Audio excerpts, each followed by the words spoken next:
কবিতাৰ শিৰোনাম ভাৰতীয় জননী। ভাৰতীয় জননী কোটি কোটি সন্তানৰ মাতৃস্বৰূপিণী, কবি শিল্পী ভাবুকৰ মধুৰ কল্পনা, পৃথিৱীৰ মহা মহা কূটনীতি বিশাৰদৰ জটিল জল্পনা,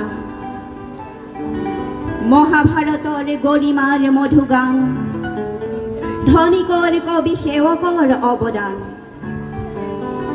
তব মহিমাৰে ভৰা তোমালৈহে কৰে সবেদান। ইমান পূজিতা তেওঁ কিয় বিদেশীৰ দ্বাৰা শৃংখলিতা? হাই ৰাণী, আজি তুমি শোষণবাদীৰ মহাশোষণৰ থল।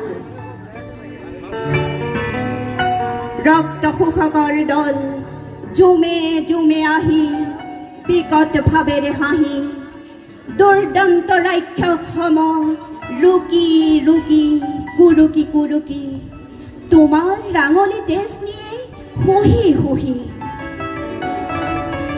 কোমল কুসুম সম জোৱাহি মৰহি, তাৰ পৰিণামে হাই তোমাৰ সুন্দৰ দেহা হ'ল আজি জকা। সেই জকা সাম্ৰাজ্যবাদৰ সৃষ্টি শাসন পথত অঁকা,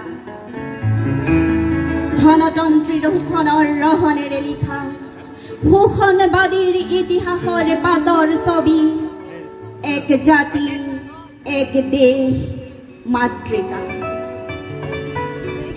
আই মোৰ জননী অসমী, অসমবাসীৰ জন্মভূমি, স্বৰ্গদপি গৰিয়সী, শ্ৰেয়সী প্ৰেয়সী তোমাৰো একেই দশা।